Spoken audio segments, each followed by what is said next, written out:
구매하시게 된 이유가 어떻게 되시나요? 아반떼 하이브리드와 장점은 뭐가 있을까요? 현대기아에서 최초로 나온 하이브리드 시스템의 최고의 차량 중에 하나라고 생각합니다. 아반떼 HD 하이브리드는 부식 이슈가 있는데 이 차는 부식 이슈에서 잘 얻었습니다. 이 차량 연비는 굉장히 괜찮을 것 같거든요. 단점은 장난감 핸들을 들는 듯한 그 정도로 가벼워요? 근원의 공포가 밀려 올라옵니다. 거의 뭐 유리 미션이다. 미션이 망가지게 됩니다. 수리비는 얼마 정도 나와요?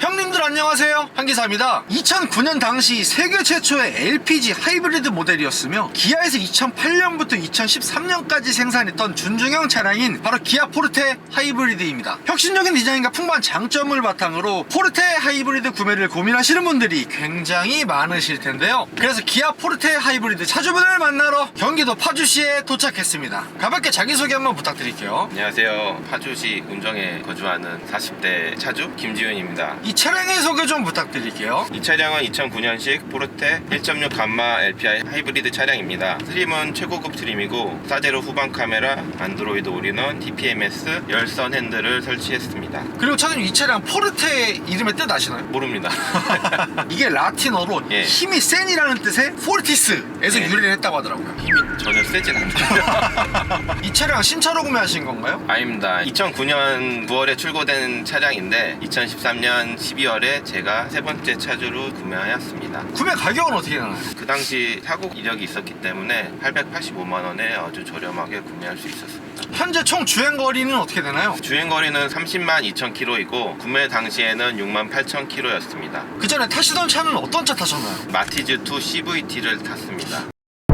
포르테 하이브리드를 구매하시게 된 이유가 어떻게 되시나요? 가장 큰 이유는 극강의 가성비입니다. 제가 2010년에 제주도에 가서 아반떼 하이브리드를 렌트를 한 적이 있습니다. 그런데 제주도를 한 바퀴 돌고도 한 번 주유할 때 3만 원 정도밖에 들어가지 않고 엄청난 유지비에 반해서 시간이 지난 후에 이 차를 구매할 수 있게 되었습니다. 그리고 차주님께서 1.6 하이브리드 모델로 구매를 하셨는데 그 당시 있었던 1.6 가솔린이나 1.6 디젤 모델은 고민 안 해보셨나요? 네, 전혀 고민하지 않았습니다. 2013년 당시 가스차를 탈 수 있는 합법적인 수단이 거의 유일한 방법이었고, 그리고 현대기아에서 최초로 나온 하이브리드 시스템에 대한 호기심도 있었습니다. 그리고 이 차량 기본 트림이랑 고급 네. 트림도 있는데 최고급 트림으로 선택하신 이유 있나요? 시장에는 기본 트림은 거의 없고 고급 트림과 최고급 트림 둘 중에 하나를 선택하게 되는데요. 고급 트림은 엉덩이와 등판이 직물로 들어가기 때문에 중고차 매물에 나온 것들이 상태가 깨끗한 게 하나도 없더라고요. 그리고 스마트 키의 편리함을 한번 사용해보고 싶었기 때문에 그 당시에 스마트 키를 사용하게 됐습니다. 포르테 하이브리드와 동시에 구매를 고민했던 차량이 어떤 게 있을까요? 아반떼 하이브리드와 포르테 하이브리드밖에 없었습니다. 아반떼 하이브리드는 후륜 서스펜션이 멀티링크라는 장점이 있지만 디자인에서 극복이 안 되더라고요.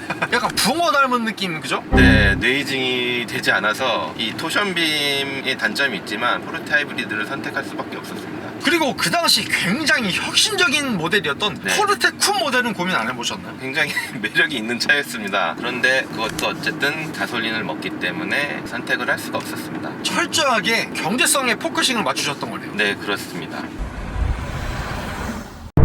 포르테 하이브리드의 장점은 뭐가 있을까요? 포르테 1.6 GDI 차량이 갖고 있는 감마 엔진의 고질병 피스톤 스커핑 형상이 이 차에는 없습니다. MPI 방식을 유지한 LPI이기 때문에 그런 문제에선 자유롭습니다. 이 스커핑 현상이라는 건 피스톤과 실린더 벽 사이에 윤활이 제대로 되지가 않아가지고 금속끼리 직접 접촉을 하면서 생기는 일종의 마모 현상인데요. 네, 그렇습니다. 처음에는 엔진오일을 먹기 시작하다가 경운기 소리가 나고 결국에는 촉매까지 망가뜨리는 많은 폐차를 만들게 되는 원인 중에 하나입니다. 그래서 이게 고질병인데 GDI 방식은 해당이 됩니다. 근데 이거는 GDI 방식이 아닌 MPI 방식이기 때문에 문제가 없습니다. MPI 방식을 가스를 쓰기 때문에 LPI라고 명명한 것 뿐입니다. 그리고 또 장점 뭐가 있을까요? 이 차의 디자인이 장점인데요. 일반 포르테 대비 앞범퍼 뒷범퍼 형상이 다릅니다. 그리고 테일램프의 형상이 다르고 LED가 들어있어서 예쁩니다. 그리고 뒷트렁크에는 스포일러가 붙어있기 때문에 조금 더 스포티한 디자인을 가지고 있습니다. 특히나 전면부 보시게 됐을 때 호랑이의 얼굴을 형상화했다는 독특한 디자인의 헤드램프와 라디에이터 그릴의 디자인이 최초로 적용된 차량이 포르테이기 때문에 전작인 세라토에 비해서 인상이 깊고요. 그리고 측면부 보시게 됐을 때 준중형 차량의 포르테의 컴팩트한 측면부가 인상이 깊은데요. 차주님 이 차량 휠은 몇 인치래요? 15인치 휠이 끼워져 있습니다. 또 이 차량의 장점은 가스통 부식 이슈가 없음입니다. 이 차량과 형제 차량인 아반따 HD 하이브리드는 후륜 서스펜션이 멀티링크가 들어가 있기 때문에 가스통이 전방 방향을 바라보게 되어 있습니다. 그래서 부식 이슈가 있는데 이 차는 가스통이 횡으로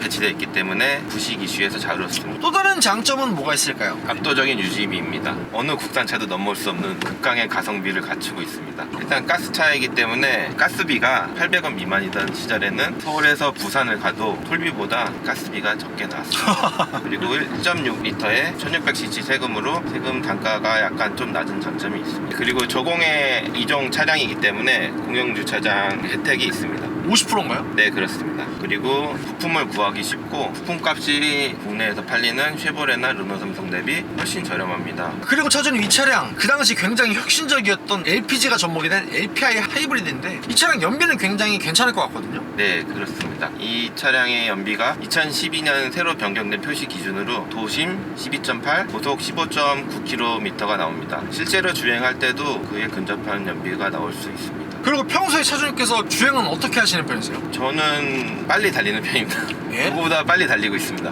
누구보다 빠르게 누구보다 빠르게 예, 그렇습니다. 아니, 9살대 형님이에요? 그렇게까지 과속을 즐기진 않지만 사실 규정 속도를 살짝 넘긴 합니다. 누구보다 빠르게. 그리고 일반 공도랑 고속도로 주행하시는 운행 비율은 몇 대 몇 정도 되세요? 저는 고속도로 9, 일반 도로 1대 비율로 주행하고 있습니다. 그러면 그렇게 주행을 하셨을 때 복합 평균 연비는 몇 킬로 정도 들어가 보면 될까요? 14km 정도 나오고 있습니다. 그리고 평소에 충전할 때는 불이 들어왔을 때 가득 충전하는 편입니다. 그렇게 할 경우에 약 33리터 들어가게 되고 금액은 950원 정도 기준으로 3만원 정도 들어가게 됩니다. 총 주행 가는 거리는 몇 킬로 정도 갈 수 있어요? 이 차의 가스통이 작은 편이기 때문에 시내 주행 위주로 해서 연비가 좀 잘 안 나왔을 경우에는 330km 정도 타게 되고 그리고 고속 주행을 많이 했을 때는 460km 이상도 나올 수 있습니다. 포르테 하이브리드의 단점은 뭐가 있을까요? 일단 첫 번째로 MDPS 핸들이 있습니다. 그 당시 현대기아 초기 MDPS가 가벼워갖고 마치 장난감 핸들을 들고 있는 듯한 그런 문제가 있습니다. 특히 고속주행일 때 너무 가벼워서 문제인데요. 제가 소품 하나 준비했는데요. 요거 드는 것과 똑같습니다. 느낌이 똑같습니다. 장난감 핸들 돌리는 것이나 지금 이 포르테 핸들 돌리는 거나 똑같을 정도로 그 정도로 가벼워요? 네, 그렇습니다. 이게 시속 100km로 달릴 때 회전길 이런 데서 근원의 공포가 밀려 올라옵니다. 핸들을 쥐고 있지만 핸들을 쥐고 있지 않는 단 이 감각의 괴리로 인해서 굉장히 무섭게 되는데요. 이것도 해결책이 있습니다. 진단기를 꽂고 차량 휠 세팅을 15인치에서 17인치로 바꾸면은 핸들 전체적으로 무거워지는데 그렇게 하면은 그런 문제가 해결이 됩니다. 그리고 차주님 아반떼 HD 하이브리드는 멀티링크 서스펜션이 들어가 있지만 이 친구 포르테 하이브리드는 토쇼맵 서스펜션 들어가 있잖아요. 이 승차감은 단점 맞죠? 네, 맞습니다. 일단 앞에 전방 승차감은 큰 차이가 없습니다. 그런데 뒷좌석에 사람을 태웠을 때 토션빔에 통통 튀는 이 승차감이 참 죄송스럽게 되더라고요. 그리고 이 차량의 아쉬운 점이 하나는 노면 소음과 풍절음이 많이 들어오는데요. 2009년 이 당시 이 차가 출고됐을 당시에 대원가 절감의 시대였기 때문에